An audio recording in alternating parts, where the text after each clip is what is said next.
What is the broken wall that keeps you up at night? Maybe it's a literal wall, the community center in your neighborhood that's falling apart, the local park that's been neglected. More likely, it's a metaphorical one. It's the broken culture in your company. It's the lack of connection in your family. It's a nonprofit idea you have that could solve a real problem. It's a business you know you should start, a book you know you should write, a project you know you should lead. You see the problem with perfect, painful clarity. You see the ruins. You even see in your mind's eye what it could look like if it were rebuilt. And right behind that vision comes the crushing, paralyzing thought that kills more great ideas than any other. But how? I don't have the money. I don't have the team. I don't have the authority. I don't have the resources. And so, the vision dies. The wall stays broken. And you live with a quiet frustration of knowing what could be, but feeling powerless to make it happen. Today, we are going to systematically dismantle that excuse. We are going to prove that for any great mission-driven project, resources are not the starting point. They are the result. The starting point is a protocol, a framework for turning a burden in your heart into a blueprint in your hand, and a blueprint in your hand into a movement of people. For this, we turn to the ultimate case study in mission-driven project management. The story of a man who was a high-level government official living in comfort hundreds of miles away, who successfully launched and completed one of the most ambitious construction projects in the ancient history, in record time, in a hostile environment, with a volunteer workforce, and starting with a budget of zero. This is not just a story about prayer. This is a masterclass in executive leadership, stakeholder management, and crisis control. This is the Nehemiah project. And the four-phase framework he used is the exact same one you can use to start rebuilding your wall this week. If you have a project in your heart that feels too big to start, hit that like button. We're about to give you the first step. The story, recorded in the book of Nehemiah, begins not on a construction site, but in a palace. Nehemiah is not a prophet or a priest. He is a high-ranking civil servant. He holds the title of cupbearer to the king of Persia, Artaxerxes. This was not a waiter. The cupbearer was one of the most trusted positions in the empire. He was the king's confidant, his chief of staff, the final line of defense against poison. He had security, status, and comfort. The story begins when Nehemiah receives a status report from his brother. He asks for news about Jerusalem, the home of his ancestors. The report is devastating. The survivors are in great trouble and disgrace. The wall of Jerusalem is broken down, and its gates have been burned with fire. Let's pause here. This is phase one of any great project. It does not begin with an idea. It begins with a burden. It begins with a status report so painful that it disrupts your comfort. Nehemiah hears this news, and the text says he sat down and wept. For days he mourned and fasted and prayed. This is not just an emotional reaction. This is the critical moment of alignment. The problem of a broken wall hundreds of miles away became his personal, non-negotiable burden. A founder's obsession. If a problem doesn't break your heart, you will never have the fuel to solve it. A cool idea is not enough. You need a hot burden. For months, Nehemiah carries this burden. He is doing his due diligence, not just emotionally, but strategically. He is praying, yes, But this prayer is a form of deep, strategic thinking. What would it take? What is the scope? What are the risks? This leads us to phase 2, securing executive buy-in. This is where most visionaries fail. They have a great idea, they talk about it with their friends, but they never make the pitch to the person who can actually greenlight the project. Nehemiah knows he needs the king's permission and resources. He needs executive sponsorship. But he doesn't just burst into the throne room with his big idea. He is a master of tactical patience. He waits. The text says 4 months pass. Then, one day, he is serving the king, and the king notices his face is sad.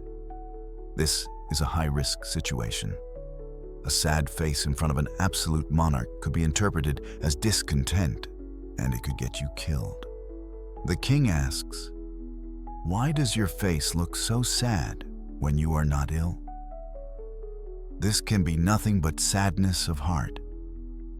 Nehemiah is terrified, but he recognizes his moment. The window of opportunity has opened, and his response is a masterclass in pitching a high-stakes project. First, he shows respect and aligns with the stakeholders' interests. May the king live forever. Why should my face not look sad when the city where my ancestors are buried lies in ruins? He frames his personal burden in a way the king, who cares about legacy, can understand. Second, the king asks the single most important question a leader can ask a subordinate with a problem. What is it you want? And Nehemiah is ready. He has done his homework. He doesn't say, "I'd like to do something about Jerusalem." He has a precise, pre-planned, and detailed list of requirements. He has turned his burden into a business plan. He makes the specific ask. 1. If it pleases the king, send me to the city in Judah so I can rebuild it. He asks for the mandate. 2. May I have letters to the governors of Trans-Euphrates so that they will provide me safe conduct? He asks for the political and logistical support. 3. And may I have a letter to Asaph, keeper of the royal park, so he will give me timber to make beams for the gates. He asks for the specific, critical material resources. This is brilliant. He is not asking for money. He is asking for resources the king has in abundance, authority, and access. He has made it incredibly easy for the king to say yes. And the king says yes. He grants all his requests. Nehemiah secured his seed funding and his executive mandate, not because he was emotional, but because he was prepared. He had a plan. This is a critical lesson. Before you announce your vision to the world, have you done the quiet, strategic work of identifying the 1 or 2 key stakeholders whose approval you need? Have you prepared your specific ask? A vision without a plan is just a dream. A vision with a plan is a project. If you're finding this breakdown useful, hit the share button. There's a potential leader in your network who is stuck on this exact step. This brings us to phase 3, on-site assessment and team mobilization. Nehemiah travels to Jerusalem. But notice what he does when he arrives. He doesn't call a press conference. He doesn't immediately gather the leaders and share his grand vision. He waits for 3 days. And then, under the cover of night, he takes a few men and does a secret inspection tour of the broken walls. This is not paranoia. This is a crucial, often skipped step in project management: on-site due diligence and scope assessment. Before he presents his plan, he needs to have his own first-hand data needs to see the reality of the situation for himself. He needs to know the true scale of the problem. He rides around the entire perimeter, documenting the damage. He is walking the ground. He is confirming the initial, painful status report. Only after he has this ground truth data does he call the meeting. He gathers the officials, the priests, and the nobles. And his speech to them is another masterclass, this time in mobilization. It has 3 parts. First, he starts with a shared pain. You see the trouble we are in. Jerusalem lies in ruins, and its gates have been burned with fire. He doesn't sugarcoat it. He confirms the reality they are all living. He builds a foundation of shared urgency. Second, he presents his vision and his mandate. He says, I also told them about the gracious hand of my God on me and what the king had said to me. He is demonstrating that this isn't just his idea. He has executive sponsorship. The project is real. It is viable. This builds credibility and hope. Third, he makes a clear, collaborative call to action. He doesn't say, I'm here to fix this. He says, come, let us rebuild the wall of Jerusalem, and we will no longer be in disgrace. The response is immediate. They reply, let us start rebuilding. The text says, so they began this good work. The team was mobilized not by a charismatic speech full of hype, but by a clear-eyed assessment of the problem, credible evidence of a viable plan, and an invitation to be part of the solution. This leads us to the final and longest phase. Phase 4, the build, execution, and crisis management. Nehemiah's execution strategy is brilliant in its simplicity. He deconstructs the massive, overwhelming project, rebuilding the entire defensive wall of a city, into small, manageable sections.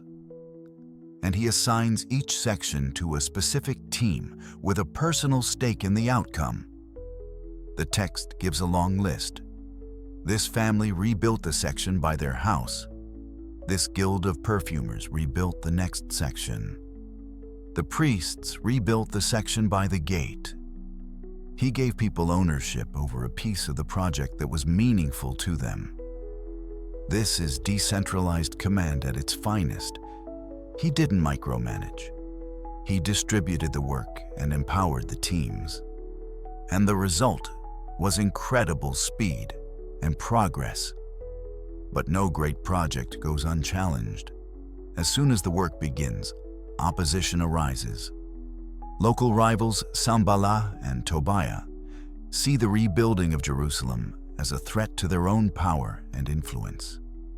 First, they try ridicule. They mock the builders. What are those feeble Jews doing? Will they revive the stones from the heaps of rubbish, burned as they are? They try to kill the project with sarcasm. When that doesn't work, they escalate to threats of violence. They conspire to attack the city and create confusion. The people are afraid. Their morale wavers. And this is where Nehemiah shows his genius as a crisis manager. He doesn't stop the work. He adapts the process. He implements one of the most powerful strategic metaphors in history. He arms the workforce, he sets up a guard day and night, and he gives this famous order. From that day on, half of my men did the work, while the other half were equipped with spears, shields, bows, and armor. Those who carried materials did their work with one hand and held a weapon in the other, and each of the builders wore his sword at his side as he worked.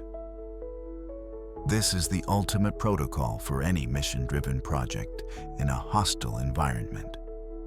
You must build with a trowel in one hand and a sword in the other. You must do the work, The building, the creating, the coding, the writing, while simultaneously defending the work from the critics, the doubters, and the saboteurs who want to see you fail. You must manage both progress and protection at the same time. Nehemiah's protocol worked. The text says the wall was completed in just 52 days. It was an astonishing feat of project management that transformed a demoralized people and a ruined city. So, what is the blueprint for us? How do we apply this ancient case study to the broken walls in our own lives? The core principle is this: a clear, compelling vision, born from a deep personal burden, is the ultimate form of capital. It is the resource that attracts all other resources: people, permission, and provision. The size of your starting budget is irrelevant if the size of your vision is big enough. Here is the 4-step Nehemiah framework for launching your own mission. Step 1. Define the broken wall. You cannot fix a problem you have not clearly defined. Get specific. What is the exact problem that breaks your heart? Write a 1-page status report. What are the facts on the ground? Who is affected? What is the cost of inaction? Before you can build, you must have a brutal, honest assessment of the ruins. This clarity will become the fuel for your entire project. Step 2. Secure your royal mandate. Before you go public, identify the key stakeholder whose permission or support is critical. It might be your boss, it might be your spouse, it might be a board, a key investor, or a community leader. Don't go to them with a vague dream. Go to them like Nehemiah, with a clear analysis of the problem and a specific, well-defined ask. What exactly do you need from them to move to the next stage? Get their buy-in before you try to mobilize the crowd. Step 3. Mobilize the team with a data-driven vision. Once you have your mandate, gather the people you need to do the work. Start with the shared pain, the data from your status report. Then present your vision for the solution and show them the proof of viability, the support you've already secured from your key stakeholder. Finally, make the call to action collaborative. Let us rebuild. Invite them into the story. Step 4. Build with a sword in hand. Assume there will be opposition. Assume there will be critics and crises. It is a sign that you are making progress. Don't let it surprise you. Build a protocol for dealing with it. Dedicate part of your time to doing the work and part of your time to defending the work. Don't stop building when the attacks come. Pick up your sword and keep the trowel moving. That is the framework. It is a proven protocol for turning a burden into a finished reality. Your broken wall is not going to fix itself. The resources are not going to magically appear. You have to initiate the protocol. So, here is your immediate next step. Forget about the 4 phases for a moment. Just do one thing. Take out a notebook and complete Step 1. Write a single paragraph that is a clear, factual status report of the broken wall you feel called to rebuild. That act of definition is the first stone laid in a new foundation. It is the moment you stop being a frustrated observer and become a project manager.